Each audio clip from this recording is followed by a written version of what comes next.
దేవాది దేవుడు ఈ అవకాశం ఇచ్చినందుకు దేవాది దేవుడికి వందనాలు తెలుస్తున్నాను. అలాగే డాక్టర్ ఎకనామీ తెలుస్తున్నాను.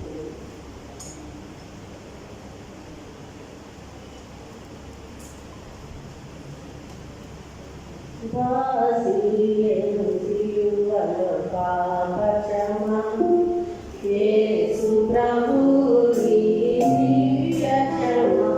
వాసిలేను సిలువలో పాపక్షమా యేసులతో నాపై ప్రేమ కలయ స్వామి నామది.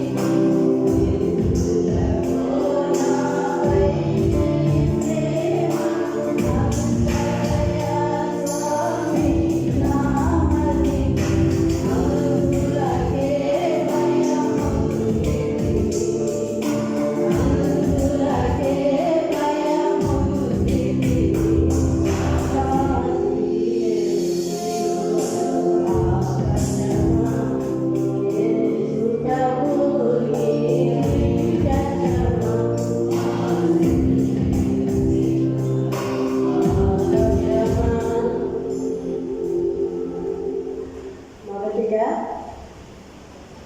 యేసు ప్రభువారు సిలువపై పలికిన మొదటి మాటను ధ్యానించడానికి దేవుడు ఇచ్చిన ఈ అవకాశం ఒకటే దేవాది దేవుడికి ఎన్నో వందనాలు తెలుస్తున్నానండి. నిన్న ఒక పాస్టర్ గారు ఒక మెసేజ్ పెట్టారండి.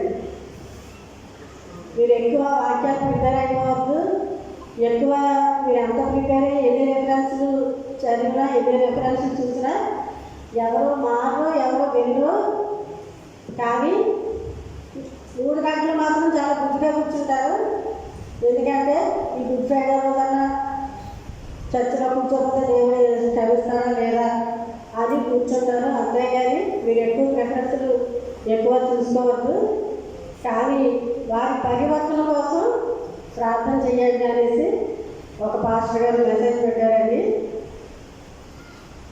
కాబట్టి పాస్టర్ గారు కొంచెం టైం ఇచ్చారు. ఎక్కువ రెఫరెన్స్ చూపించకపోయినా అందరూ జాగ్రత్తగా చెప్పే మాటలు 2 మాటలైనా శ్రద్ధగా వినమని నేను మిమ్మల్ని అందరినీ కోరుకుంటున్నాను. తండ్రి మీరేమి చేస్తున్నారో వీరు కనుక వీరిని క్షమించు. లూకాసు వార్త 23వ అధ్యాయము 34వ వచనం. వీరు ఏం చేశారు దేవుణ్ణి అని ఒకసారి మనం ఆలోచించినట్లయితే దేవుని అసలు ఎందుకు చెల్లిపోయవలసి వచ్చిందండి? ఆయన